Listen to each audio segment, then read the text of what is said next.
नमस्कार महादेव साथियों, केएसजी कोचिंग के यूट्यूब चैनल में एक बार फिर से आपका स्वागत है। आज हम अध्ययन करेंगे 1857 की क्रांति।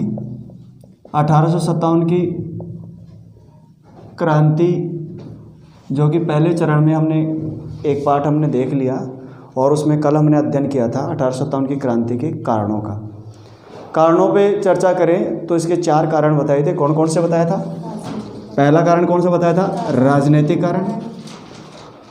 दूसरा आर्थिक कारण। तीसरा सामाजिक व धार्मिक कारण। और चौथा सैनिक कारण।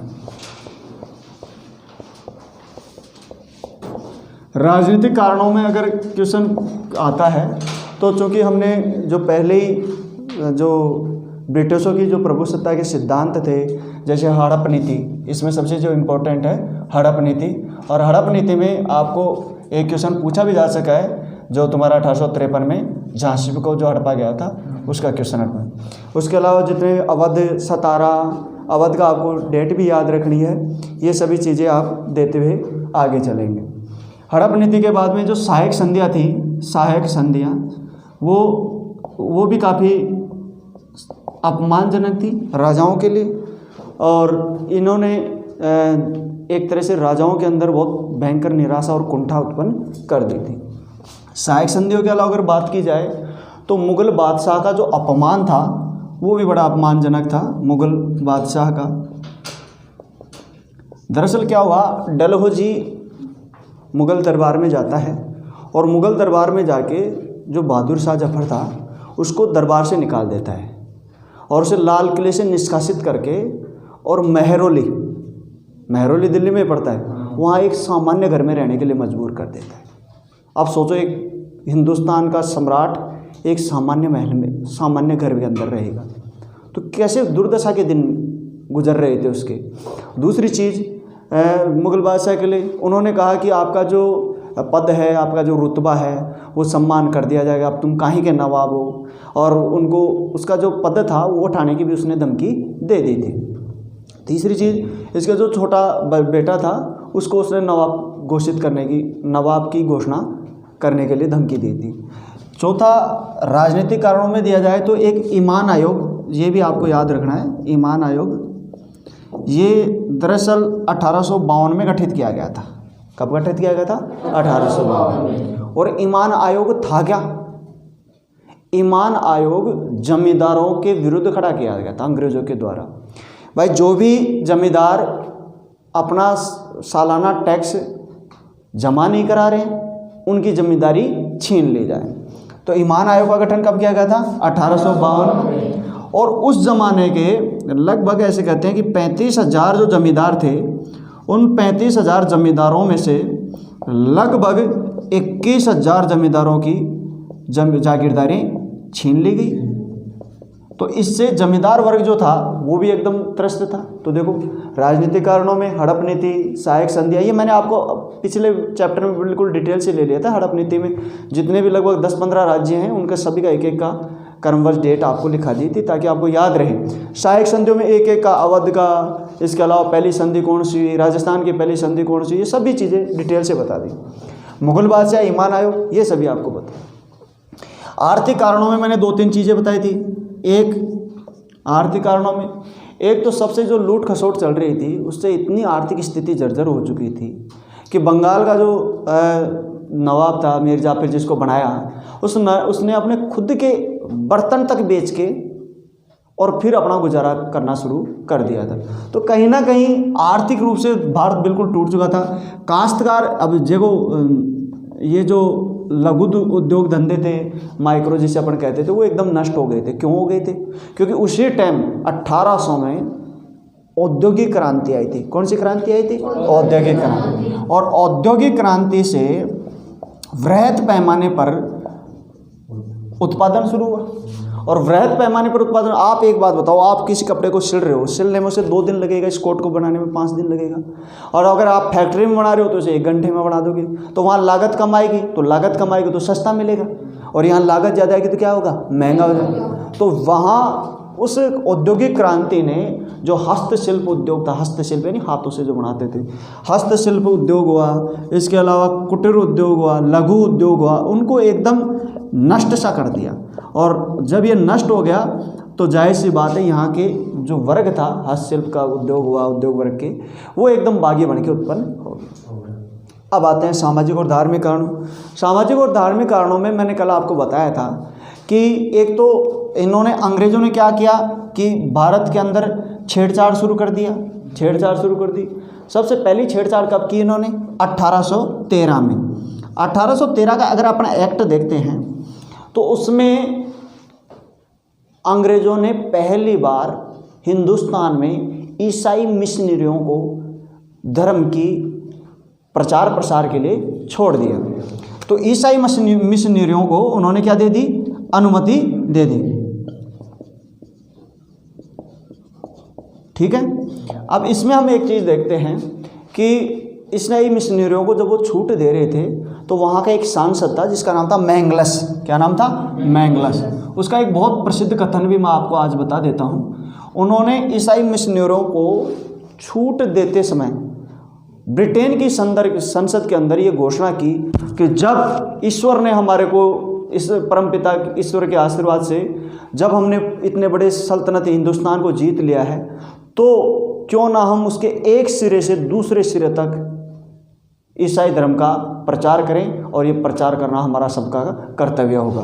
तो ईसाई मिशनरी यहाँ हिंदुस्तान में आने लग गए। और इसके बाद में फिर मैंने आपको बताया आर्टिकल 26 कि 1855 में जो उत्तराधिकार अधिनियम लाया गया, उसके तहत जो ईसाई थे उनको उत्तराधिकार संपत्ति दी जाने लगी।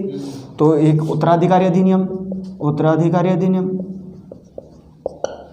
कब आया था? 1800। अच्छा, आप बिल्कुल तैयारी नहीं कर रहे हैं ना? क्यों पढ़ रहे हो फिर आप, अगर बिल्कुल तैयारी नहीं करते हो तो एक दिन। अच्छा, इसके अलावा एक आया सती प्रथा अधिनियम। सती प्रथा कब आया था? 1829, विलियम बेंटिंग ने लाया, है ना। और ये लाते हैं विधवा विवाह अधिनियम, विधवा विवाह। तो ये सभी अधिनियम जो सामाजिक और धार्मिक रूप से हिंदुस्तान को कचोट रहे थे, तो ये भी इस क्रांति का कारण बनते हैं। अब बात करते हैं सैनिक कारण। तो सैनिक कारणों में मैंने 2-3 चीज़ें बताई। पहली चीज़ तो क्या थी कि सैनिकों का जो वेतन था वो क्या था? कम था। सैनिकों का वेतन कम था, यहाँ तक चल रहा था। लेकिन 1851 का जो एक्ट आता है और उसमें उन्होंने घोषणा की कि हिंदुस्तान के सैनिक को कहीं भी बाहर भी भेजा जा सकता है और उसके लिए कोई भत्ता भी नहीं दिया जाएगा। तो इस प्रकार सैनिकों में असंतोष हो गया। यहाँ हमने कल ये सभी चीज़ों का अध्ययन कर लिया था। अब बात करते हैं तात्कालिक कारण क्या बना और इसके बाद में क्या परिणाम होते हैं। आप इसका एक स्क्रीनशॉट ले सकते हो, यूज कर दो। हाँ, अब हम अध्ययन करते हैं एक एक बिंदु वाइज क्रांति कहाँ से उत्पत्ति होती है और क्या होती है। कल मैंने बताया कि इसका तात्कालीन कारण क्या था। तात्कालीन कारण की बात हम कर रहे थे तो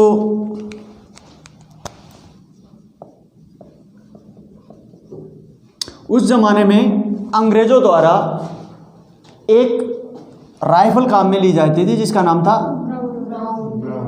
ब्राउन बैस। उस ब्राउन बैस की जगह एक नई राइफल लाई गई जिसका नाम था एनफील्ड। ठीक है। और उस एनफील्ड राइफल में जब भी कारतूस डालते थे तो कारतूस डालने से पहले उसका जो ढक्कन था वो मुंह से खोला जाता था और उस ढक्कन पे एक तरह से जो गाय और सूअर की चर्बी लगी होती थी। तो गाय और सूअर की चर्बी लगी हो जाती थी तो ये बड़ी अपमानजनक चीज़ थी। गाय और सूअर की चर्बी। तो साहब ये बात है जनवरी 1857 की। एक जगह थी जिसका नाम है दमदम। क्या नाम है? दमदम। और दमदम में एक सैनिक था जिसका नाम था मंगल पांडे। क्या नाम था? और वो 34वीं नेटिव इन्फेंट्री में काम कर रहा था। Native infantry 34। तो दमदम में वो एक बड़ा ब्राह्मण आदमी था, गोरखपुर यूपी का निवासी था। मंगल पांडे कहाँ का था? गोरखपुर। कहाँ है? यूपी। यहाँ का निवासी था। तो वो काम करता था, बड़ा कट्टर ब्राह्मण था। तो जब वो सुबह नहा धो के आता है तो एक झाड़ू लगाने वाला जाति से जो जमादार था, तो उसने कहा कि पंडित जी पानी पिला दो। उन्होंने कहा कि मैं नीची जातियों को पानी नहीं पिलाता, आप मेरे से छू नहीं सकते।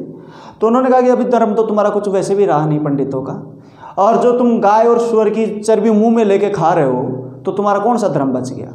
इस बात से वो बड़ा नाराज होता है, दोनों के बीच झगड़ा हो जाता है। तो झगड़ा होता है तो वो कहता है कि अगर आप मेरी बात नहीं मान रहे हो, जीभ काट देना, मेरी चाके देख लो। तो वो उसे बहरामपुर फैक्ट्री का एड्रेस दे देता है, बहरामपुर। और बहरामपुर फैक्ट्री वही, ये दमदम और बहरामपुर दोनों कहाँ पड़ते हैं? बंगाल में। कहाँ पड़ते हैं? बंगाल में। तो साहब मंगल पांडे इस बात का जब उसे पता लगता है तो उसका जो सार्जेंट था, सार्जेंट बाग था, वो उसे समझाता है कि ऐसी कोई बात नहीं, ये झूठी घटना है और ऐसा हम कोई यूज नहीं कर रहे। तो उसके जो दो अधिकारी थे, एक का नाम था सार्जेंट ह्यूजन, अब ये नाम भी ऐसे होते हैं अंग्रेजों के, और एक था लेफ्टिनेंट बाग। ये इधर का नहीं आ रहा होगा, इधर का नहीं आ रहा, चलो ठीक है, मैं इसको यहाँ से लिख देता हूँ। मंगल पांडे 34 इन्फेंट्री, ये भी नहीं आ रहा था। 34 इन्फेंट्री नहीं है। हाँ, तो Mangal Pandey 34 infantry native infantry. तो इसके दो अधिकारी थे, एक का नाम क्या था? सार्जेंट ह्यूजन, और दूसरे का नाम क्या था? लेफ्टिनेंट बाग। तो इन दोनों अधिकारियों ने इस बात से नकार दिया कि ऐसी कोई घटना नहीं, ये केवल झूठी अफवाह है। लेकिन मंगल पांडे का दिल नहीं मानता है और वो इस बात की तहकीकात करने के लिए जिस फैक्ट्री में ये एनफील्ड राइफल बन रही थी उसकी जांच के लिए चला जाता है। और वो फैक्ट्री कहाँ थी? बहरामपुर। तो ये फरवरी 1857 में कहाँ चला जाता है? बहरामपुर। और बहरामपुर जाके जो देखता है तो उसे बड़ा झटका लगता है। बड़ा कट्टर ब्राह्मण था, पांडे जी था, और इस बात का जब उसे झटका लगता है तो वो वापस आके और अपने सभी साथियों के साथ भयंकर रूप से विद्रोह कर देता है।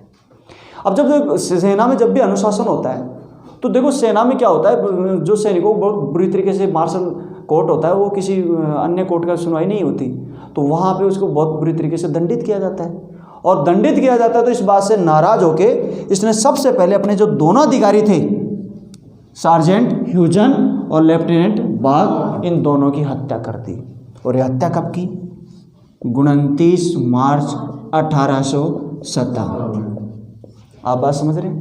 देखो सबसे पहले देखो जनवरी से आपको चलना है, आपको जनवरी से चलना है, पूरे 1857 की क्रांति को रटना है। जनवरी 1857 कहाँ? दमदम। मंगल पांडे कौन सी इन्फेंट्री में था? 34। ठीक है। फरवरी में 1857 में वो कहाँ जाता है? बहरामपुर फैक्ट्री कहाँ थी? बंगाल में। दमदम कहाँ है? बंगाल में। मंगल पांडे कहाँ का निवासी था? ठीक है। तीसरी चीज, जब इस बात की पता अधिकारी सार्जेंट ह्यूजन और लेफ्टिनेंट बाग को लगता है तो दोनों ने इस बात का इनकार कर दिया। और जब मंगल पांडे को इस सत्यता का पता लगता है तो 29 मार्च 1857 को दोनों की हत्या कर देते हैं। बड़ी उस टाइम ये भारत की पहली घटना थी जब इतने दो बड़े अधिकारियों को मंगल पांडे हत्या कर देता है। और वो भी अंग्रेज भी इस घटना को सहजता से स्वीकार नहीं करते हैं और मंगल पांडे को जनवरी के बाद में फरवरी के बाद में मार्च और मार्च के बाद में क्या आएगा? अप्रैल। 8 अप्रैल 1857 को फांसी दे दी गई।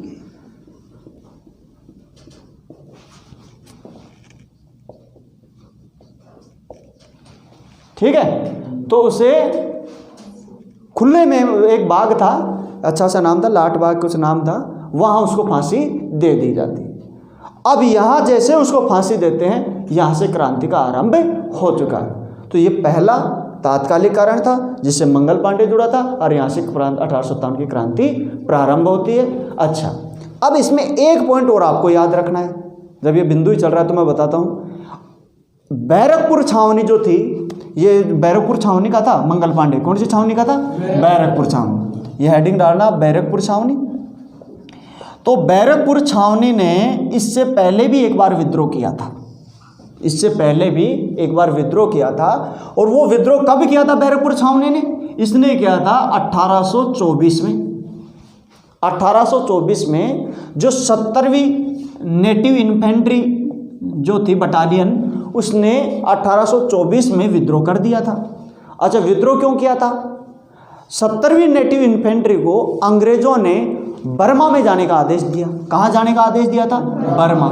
और उन्होंने बर्मा में जाने से क्या कर दिया? इनकार। तो इस बात को लेकर 1854 में बैरकपुर छावनी में पहले भी विद्रोह हो चुका था।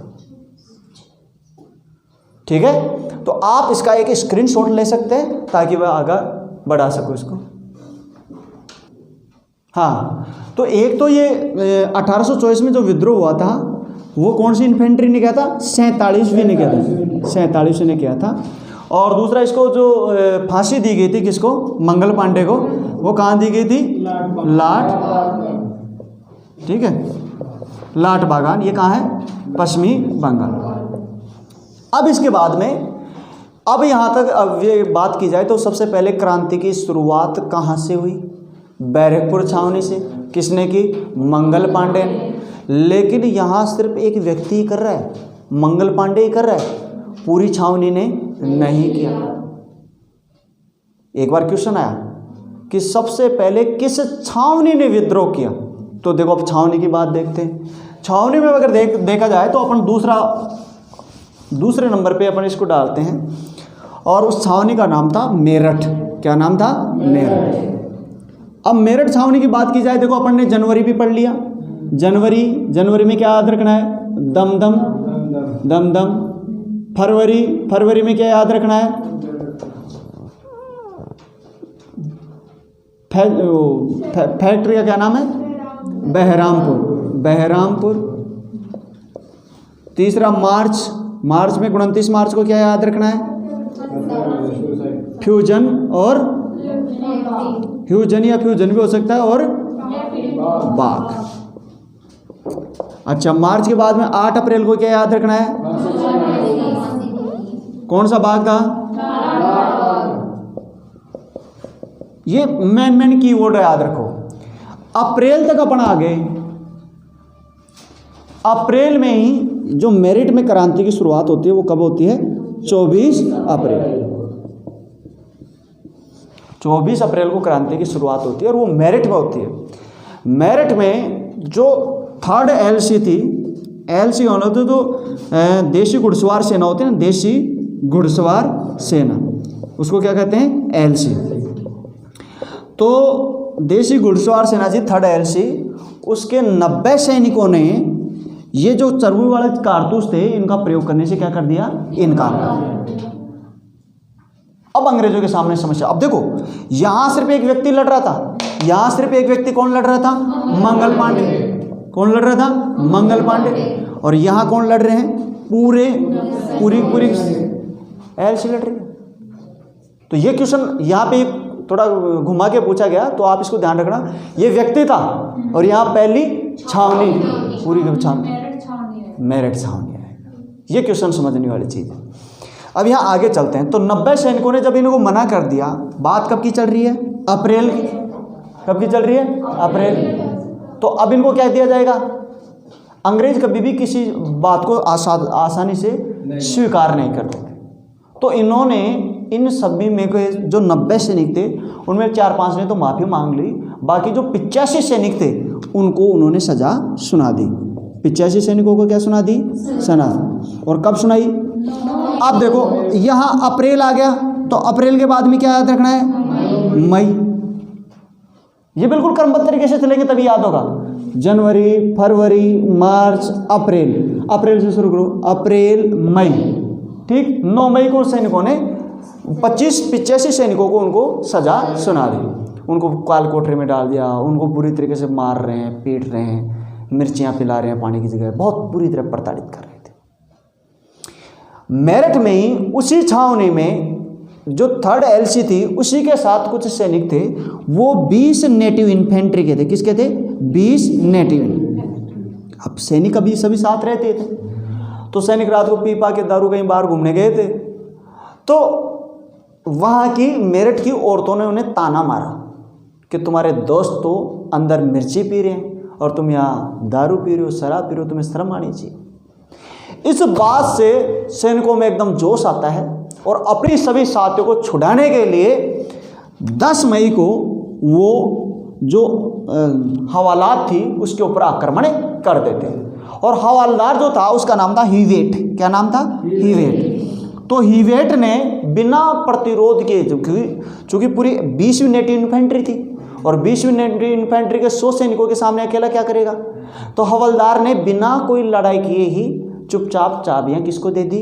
20वीं नेटिव इन्फेंट्री। उन सैनिकों ने उन 85 सैनिकों को जैसे ही छुड़ाया तो पूरी की पूरी 3rd LC भी उनके पास मिल गई। तो 20 तो नेटिव इन्फेंट्री होगी और तीसरी कौन सी होगी? LC होगी। ये सैनिक आपस में मिल जाते हैं। तो 10 मई को उनको छुड़ा लिया। ये बात समझ में आ गई सभी के? तो अब यहाँ से छुड़ा के अब ये सैनिक सोचते हैं कि अब आगे क्या किया जाए। तो इन सैनिकों में एक नेता रहता है जिसका नाम था, एक सैनिक था जिसका नाम था कदम सिंह। क्या नाम था? कदम सिंह। और कदम सिंह ने कहा कि हमारे को अंग्रेजों को बिल्कुल साफ करना है, और अंग्रेजों को साफ करना है तो इसके लिए हम एक विद्रोह करेंगे, और विद्रोह करेंगे तो विद्रोह करने के लिए अपन चलते हैं दिल्ली। तो वो कहाँ कूच कर जाते हैं? दिल्ली। 11, अब देखो 9 मई, 10 मई, 10 मई के बाद में क्या जाएगा? 11 मई। आप इसका एक स्क्रीनशॉट लो ताकि मैं आगे बताऊं। तो अब 10 मई को ये सैनिक जब अपना प्लान बनाते हैं तो ये साहब 11 मई को जो मेरठ के सैनिक हैं वो कहाँ रवाना हो जाते हैं? दिल्ली। अब ये दिल्ली की तरफ रवाना हो जाते हैं। ये बात सभी की समझ में आ गई? अब यहाँ से आगे देखो। अब इस जो बिंदु है, हालांकि दिल्ली विद्रोह मेरठ का ही उपविद्रोह है, लेकिन हम इसे तीसरा बिंदु डाल लेते हैं, दिल्ली विद्रोह। दिल्ली में विद्रोह। अब दिल्ली में विद्रोह कब शुरू होता है? 11 मई को सैनिक रवाना हुए और 12 मई को कहाँ पहुँच जाते हैं? दिल्ली में। और 12 मई को दिल्ली में जाते हैं और जो बहादुर शाह जफर दिल्ली का जो सम्राट था उसे महरौली के किसी सामान्य महल में, सामान्य घर में टिका था, खाने के लिए चावल नहीं, बुरी दशा से गुजर रहा था। उसे जाके कहते हैं कि साहब आप हमारा नेतृत्व करो। तो ये किसके पास जाते हैं? बहादुर शाह जफर। और बहादुर शाह जफर उस टाइम कौन था? मुगल सम्राट था। तो बहादुर शाह जफर ने, मुगल सम्राट ने नेतृत्व करने से इनकार कर दिया, बोला मैं नेतृत्व नहीं कर रहा। और इसने नेतृत्व करने से इनकार करने के पीछे अपना ये बहाना बनाया कि मैं बुजुर्ग हूँ। क्या हूँ? बुजुर्ग हूँ, मेरी अवस्था इतनी नहीं है कि मैं, और वास्तव में देखा जाए तो इनकी उम्र भी 80 साल थी। ये वास्तव में बुजुर्ग भी थे, इनके हालात सबसे खस्ता हालात थे। अगर ये थोड़े से जवान होते तो शायद क्रांति का कुछ अलग स्वरूप होता। तो ये बुजुर्ग होने के कहवाला देते हुए इन्होंने इनकार कर दिया।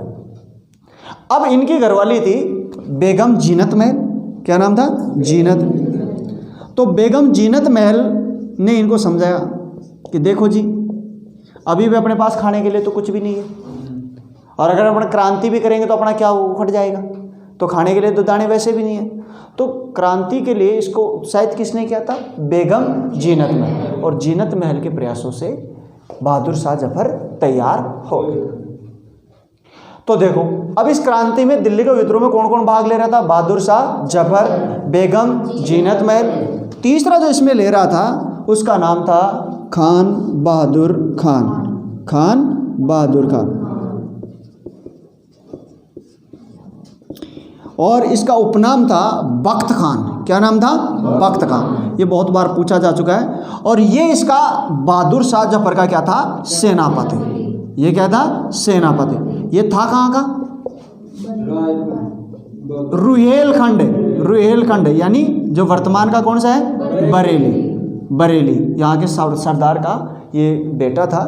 तो वो इस आंदोलन का इंचार्ज बन जाता है, सेनापति बन जाता है। ये आंदोलन को पूरी कमान इसी के हाथ में रहती है, बिल्कुल निर्भय होकर युद्ध करने के लिए तैयार हो जाता है। लास्ट में जो इसकी जो मृत्यु होती है वो याद रखना 11 मई, और विद्रोह कब प्रारंभ हुआ था 12 मई। तो इसकी मृत्यु कब हो जाएगी 13 मई को। कब हो जाएगी 13 मई को 1859 को, याद रखना। दिख रहा है कि दिख रहा है बिल्कुल, हाँ। तो 13 मई 1859 को इसकी मृत्यु हो जाएगी। 13 मई मैं यहाँ लिख देता हूँ 1859। देखो ये कॉन्सेप्चुअल याद रखना, इतनी पढ़ाई नहीं होगी। 11 मई, 12 मई और 13 मई। अब देखो, और इसके अलावा यहाँ विद्रोह करने के लिए और कौन था? इसके अलावा चौथा और था कि यहाँ पे जो शामिल थे वो थे कौन? एक तो तुम्हारे 3rd LC के सैनिक प्लस 20वीं नेटिव इन्फेंट्री, ये दोनों कहाँ की थी? मेरठ की। अच्छा, एक चीज़ और याद रखना, मैं आपको बताता हूँ। इस दौरान बहादुर शाह जफर ने एक घोषणा की जिसे कहते हैं आजमगढ़ की घोषणा। कौन सी घोषणा कहते हैं? आजमगढ़ की घोषणा। और आजमगढ़ की घोषणा के द्वारा इसने सभी सरदारों को और सामंतों का सहयोग मांगा युद्ध में, क्रांति में भाग लेने के लिए। और इस आजमगढ़ की घोषणा के द्वारा बहुत से सामंत इसके साथ सहयोग के लिए जुट गए। अब दिल्ली में एक जमावड़ा सा शुरू हो गया, तो दिल्ली का जो इंचार्ज था उसे हटा दिया गया और यहाँ पे किसका अधिकार हो गया? बहादुर शाह जफर। जब अंग्रेजों को इस बात का पता चला तो अंग्रेजों ने तात्कालिक रूप से एक्शन लिया। और उस टाइम अंग्रेजों को पता था कि अगर दिल्ली उनके हाथ से निकल गया तो उनका सब कुछ समाप्त हो जाएगा। तो अंग्रेजों ने सबसे पहले पंजाब का सहयोग मांगा और पंजाब की रियासत के 3 राजाओं ने किसका साथ दिया? अंग्रेजों ने। अगर वो उस टाइम बहादुर शाह जफर के साथ खड़े हो जाते तो अंग्रेजों की सल्तनत उसी समय समाप्त हो जाती। कौन कौन थे? नाभा, जिंद और पटियाला। नाभा, जिंद और पटियाला, इन तीनों शासकों ने, ये पंजाब के जो ये तीनों पहले पंजाब में पढ़ते थे, फिर पंजाब से बाद में कौन अलग हुआ था? हरियाणा। तो जिंद अभी वर्तमान में जिंद हरियाणा में पड़ता है, समझा? तो नाभा, जिंद और पटियाला, ये पंजाब के तीनों शासकों ने किसका साथ दिया? अंग्रेजों का। किसका साथ दिया? अंग्रेजों का। और अंग्रेजों ने इस विद्रोह को दबाने के लिए 2 सैनिकों को भेजा, 2 जो सेनापतियों को भेजा। नीचे दिख रहा है क्या?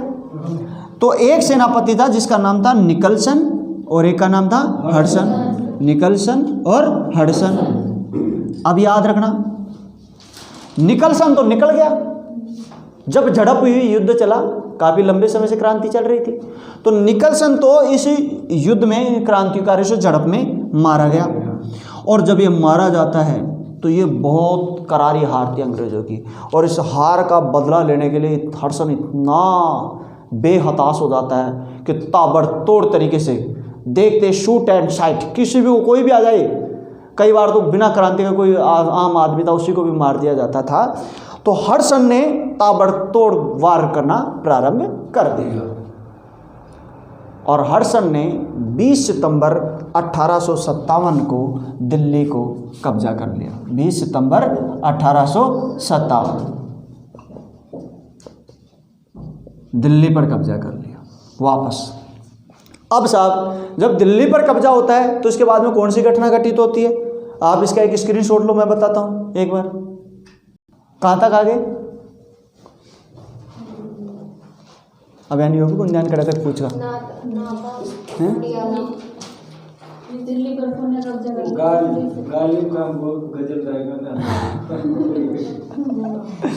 देखा। अब इसके बाद में क्या होता है? 20 सितंबर 1857 को दिल्ली पर कब्जा कर लिया। कब्जा करता है तो सबसे पहले वो किसको गिरफ्तार करता है? बहादुर शाह जफर को। और बहादुर शाह जफर कहाँ से गिरफ्तार करता है? हुमायूं के मकबरे से।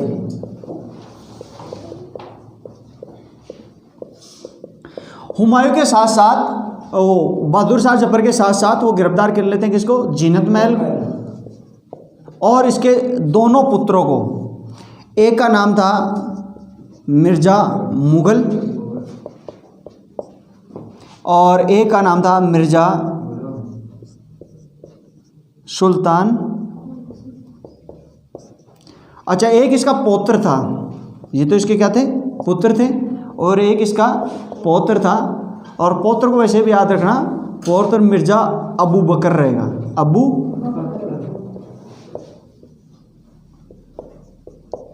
तो इन तीनों को गिरफ्तार करके मिर्ज़ा मुगल, मिर्ज़ा सुल्तान शाह और मिर्ज़ा अबू बकर, इन तीनों को हडसन ने इसके सामने, बहादुर शाह जफर के सामने ही गोली से उड़ा दिया।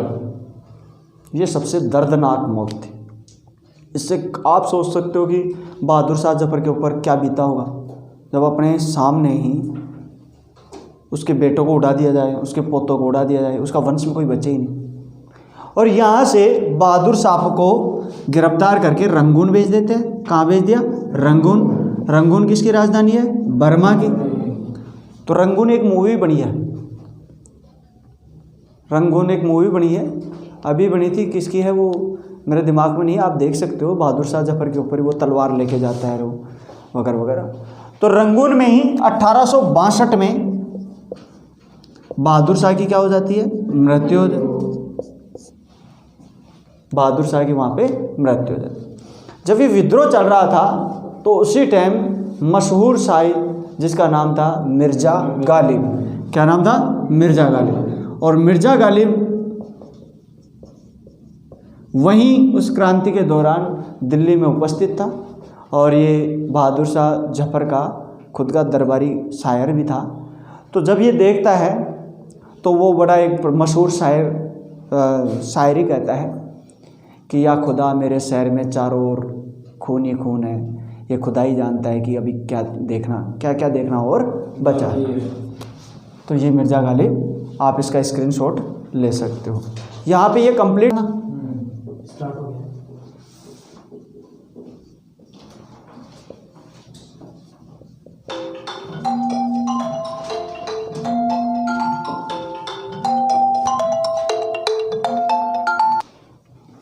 हाँ, अब चौथा जो बिंदु था लखनऊ या अवध का विद्रोह। लास्ट बिंदु हमने कौन सा महीना देखा, मई में देखा। तो मई के बाद भी क्या आएगा, जून। तो ये प्रारंभ कब हुआ, 4 जून 1857। ठीक है। अच्छा, अब इसका नेतृत्व जो किया वो किसने किया, बेगम हजरत महल, बेगम हजरत महल। अब देखो, बेगम हजरत महल को हम महकपरी के नाम से भी जानते हैं। किसके नाम से जानते हैं, महकपरी से। महकपरी जब ये निकलती थी बहुत अच्छी खुशबू निकलती थी इसके अंदर से, है ना। और लखनऊ में वैसे भी इत्र प्रसिद्ध है। अच्छा, एक तो महल परी है, एक महकपरी है। महल परी जो है वो तो अपनी कौन है, झांसी की रानी लक्ष्मीबाई। लक्ष्मीबाई को क्या कहा जाता है, महल परी। जबकि महकपरी किसको कहा जाता है, बेगम हजरत महल। ठीक। अच्छा, दूसरी चीज़, बेगम हजरत महल ये अवध के नवाब, अवध का जो नवाब था क्या नाम था, वाजिद अली शाह, वाजिद अली शाह, जिसे कुशासन के आधार पर अवध छीना था, उसकी पत्नी थी। और इन दोनों का एक पुत्र था जिसका नाम था बिरजिस कादिर। क्या नाम था, बिरजिस कादिर। तो बिरजिस कादिर को उन्होंने क्या किया, बेगम हजरत महल ने, उसने नवाब घोषित कर दिया और खुद को उसकी संरक्षिका घोषित कर दिया। समझा क्या। और उसका नवाब घोषित करके और बेगम हजरत महल ने शासन करना प्रारंभ कर दिया। नवाब घोषित किया और खुद को क्या घोषित कर दिया, संरक्षिका, संरक्षिका।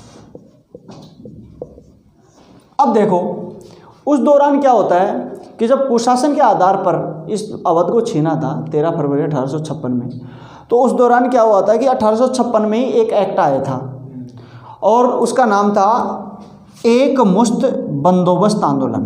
क्या नाम था, एक मुश्त बंदोबस्त अधिनियम, बंदोबस्त अधिनियम। कब आया था, 1856। और इसमें क्या था, जो तालुकेदार थे, जो कर टैक्स इकट्ठा करते थे, उनसे एक बार में ही फीस, मतलब एक बार में टैक्स ले लिया जाता है। आप ये समझो कि आपसे मैं एक बार में ही फीस ले लूँ। अब इसमें चाहे अब मैं पढ़ाऊँ और चाहे ना पढ़ाऊँ, चाहे तालुकादार के उतना उत्पादन हो चाहे ना हो, जो एक मुश्त बंदोबस्त अधिनियम था, इससे कई तालुकेदारों की जो जमीन जागीरें थी वो छीन ले गई। और जब तालुकेदारों की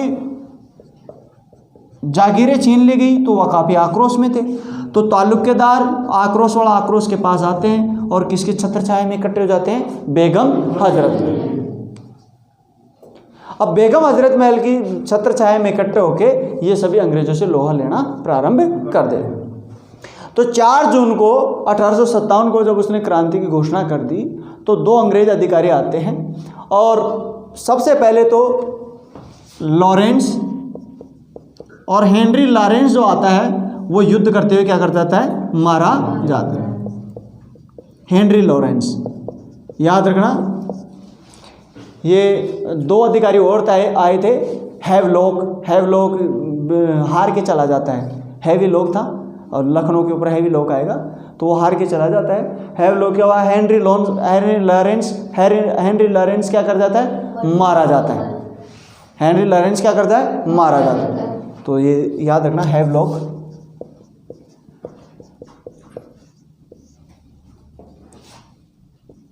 और एक का नाम था कैंपबेल। क्या नाम था, कैंपबेल।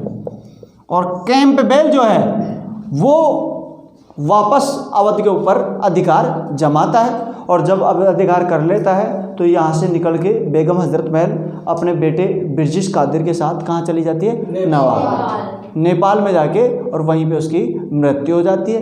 तो इसमें जो इम्पोर्टेंट क्वेश्चन है वो ये है कि अभी तक पहला बिंदु ये था कि पहले एक व्यक्ति ने शुरू की, हमने बैरकपुर में पढ़ा, एक मंगल पांडे ने शुरू की। दूसरी अगर बिंदु पर बात किया जाए किसमें, मेरठ में, तो मेरठ में पूरी छावनी ने विद्रोह किया, ठीक है। तीसरी हमने दिल्ली के बादशाह से बात की, सभी राजाओं को इकट्ठा किया। और चौथी जो लखनऊ में विद्रोह हुआ, इसने जन क्रांति का रूप ले लिया। इसमें तालुकेदार भी शामिल हो गए, इसमें काश्तकार भी शामिल हो गए, इसमें समझ आएगा सभी वर्ग शामिल हो गए। तो ये पहली जन क्रांति के रूप में जानी जाती है। ये जन क्रांति के रूप में अवध में फैल गई। तो अगर क्वेश्चन ऐसे आए, इसको बड़े अच्छे से पढ़ना है कि भारत में किस स्थान पर 1857 की क्रांति ने जन क्रांति का रूप ले लिया, लखनऊ या अवध, जो भी है आप दोनों को याद रखना। जन क्रांति का रूप सिर्फ लखनऊ में ही लिया था। बाकी अगर हर कहीं हर जगह, जैसे राजस्थान में यहीं, यहाँ हर आदमी भाग नहीं ले रहा, कहीं सैनिक ले रहे हैं, कहीं जागीरदार ले रहा है, कहीं राजा ले रहा है, समझ आ गया। तो जन क्रांति का रूप कहाँ लिया था, लखनऊ। और लखनऊ की जो बेगम हजरत महल है उसका क्या नाम है, महकपरी। और महलपरी किसे कहा जाता है, लक्ष्मीबाई। महकपरी किसकी पत्नी थी, अवध के नवाब वाजिद अली शाह। अच्छा, इस पे पहला आक्रमण किसने किया था, हैवलॉक ने। हैवलॉक क्या हो गया था, पराजित हो गया था। फिर किसने किया, हेनरी लॉरेंस। हेनरी लॉरेंस क्या करेगा, मारा गया। और फिर लास्ट में किसने किया, कैंपबेल। और कैंपबेल ने वापस अधिकार कब किया, मार्च 1858। मार्च 1858 वापस इस पर अधिकार कर लिया। आप इसका स्क्रीनशॉट ले सकते हैं। अब इसके बाद में देखते हैं कानपुर विद्रोह। कानपुर यानी विठुर।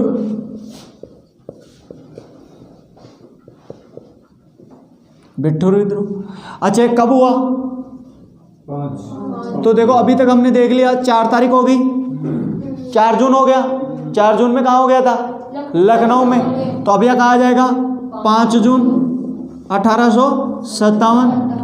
अच्छा, अब ये किया किसने, तो सबसे पहले ये था पेशवा नाना साहब। पेशवा नाना साहब की अगर बात की जाए तो इसका उपनाम था दोहंदू पंत। क्या नाम था, दोहंदू पंत। और ये रट लेना, ये कई बार एग्जाम में पूछा जा चुका है। दोहंदू पंत किसका उपनाम था, पेशवा नाना साहब। और ये बाजीराव सेकंड जो था उनका दत्तक पुत्र था। और जैसे ही उनकी मृत्यु होती है तो इसकी जो पेशवाई है वो छीन लेते हैं और इसमें बिठूर में एक छोटा सा गांव दे देते हैं। इस बात से नाराज़ होता है और नाराज़ होकर अंग्रेज़ों के ऊपर वो करने के लिए, केस करने के लिए कहाँ जाता है, वहाँ ब्रिटेन में जाता है। और जब ब्रिटेन में जाता है तो ब्रिटेन में इसका एक पीए था जिसका नाम था अजीमुल्ला। क्या नाम था? अजीमुल्ला। ये इसका राजनीतिक प्रचारक था। क्या था? राजनीतिक सलाहकार कह सकते हो, प्रचारक कह सकते हो, चिंतक कह सकते हो। अच्छा, एक रंगोजी बापू था, रंगोजी बापू। और ये किसका राजनीतिक सलाहकार था? ये था बहादुर शाह जफर का। किसका नाम था? बहादुर शाह जफर का। जब ये बीच में आ गया तो मैं बता देता हूँ। तो रंगोजी बापू और अजीमुल्ला, इन दोनों ने ये बहादुर शाह जफर को हटाने की घोषणा कर दी थी कि साहब आपको हटाते हैं, आपका नवाब सुल्तान के नाम से हटाते हैं वगैरह वगैरह। तो ये भी कहाँ गए हुए थे? लंदन में। और ये भी कहाँ गए हुए थे? लंदन में। तो इन दोनों ने मिलके, ऐसे कहते हैं कि अजीमुल्ला और रंगोजी बापू दोनों ने मिलके लंदन में 1857 की क्रांति का प्रारूप तय किया था। लेकिन विडंबना ये थी कि इसकी डेट इन्होंने क्या तय की थी? 31 मई 1857। ठीक है। जबकि ये क्रांति कब प्रारंभ हो गई? ये क्रांति प्रारंभ हो गई तुम्हारी 29 मार्च को ही प्रारंभ होगी। कब होगी? 29 मार्च। ठीक है। तो ये क्वेश्चन आप बाद में याद रखना कि पेशवा नाना साहब उसका और किसने की, इसके अलावा इसने क्यों की थी? पेंशन के लिए। किसके लिए की थी? पेंशन। इसकी पेंशन क्या कर दी थी? बंद कर दी थी अंग्रेजों ने जब पेंशन बंद की तो उन्होंने पूछा कि साहब बंद क्यों कर दी? तो उन्होंने कहा कि ये पेंशन जागीर को दी थी। तो उन्होंने कहा कि जागीरदार तो मैं हूँ। तो उन्होंने कहा कि ये साहब हमने केवल बाजीराव सेकंड को व्यक्तिगत रूप से उनको पेंशन दी थी, उसके पद को नहीं दी थी। तो इस बात से नाराज़ हो गए पेशवा नाना साहब लंदन जाते हैं केस करने के लिए। और लंदन जाके इन्होंने प्रिवी काउंसिल में जो कंपनी थी उसके ऊपर केस भी किया। तो पहला तो पेशवा नाना साहब, दूसरा क्या हो गया? अजीमुल्ला। अच्छा, तीसरा जो इसका विश्वसनीय आदमी था वो था कौन? तात्या टोपे। कौन था? तात्या टोपे। और तात्या टोपे का दूसरा नाम क्या है? रामचंद्र पांडुरंग। क्या नाम है? रामचंद्र पांडुरंग। और रामचंद्र पांडुरंग इसका सेनापति था। क्या था? सेनापति। और इसके अलावा एक और नाम मिलता है जिसका नाम है, जो नाना साहब पेशवा की बेगम थी जिसका नाम था अजीजन बेगम। कौन सी बेगम? अजीजन बेगम। तो ये चार नाम अपने को मिलते हैं। इन्होंने मिलके क्रांति प्रारंभ कर दी। और जब वहाँ क्रांति प्रारंभ करते हैं तो इसको दबाने के लिए अंग्रेज अधिकारी आता है जिसका नाम था कैंपबेल। क्या नाम था? कैंपबेल। वही कैंपबेल है जिसने कहाँ विद्रोह दबाया था? लखनऊ। तो लखनऊ से पहले इन्होंने क्रांति, जो लखनऊ के जस्ट बाद में उसने लखनऊ से जस्ट पहले क्रांति यहाँ दबाई थी उन्होंने। पहले क्रांति यहाँ दबाई। और यहाँ उन्होंने कब समाप्त कर दी थी क्रांति को? 9 दिसंबर 1857 को। 9 दिसंबर 1857 को वापस कानपुर पर कब्जा कर लिया। और जब कानपुर पर कब्जा कर लेते हैं तो नाना साहब यहाँ से निकल के और कहाँ चले गए? नेपाल। नाना साहब चले गए नेपाल और नेपाल में इनकी मृत्यु हो जाती है। दूसरा तात्या टोपे यहाँ से भाग के कहाँ चले जाते हैं? झांसी की रानी लक्ष्मीबाई के पास चले जाते हैं। और अजीजम बेगम पेशवा के साथ नेपाल चले जाते हैं। और अजीमुल्ला यहाँ से भूमिगत हो जाते हैं। और तात्या टोपे के बारे में अपन बाद में डिटेल से विस्तृत अध्ययन करेंगे। तो आप इसका स्क्रीनशॉट ले सकते हैं।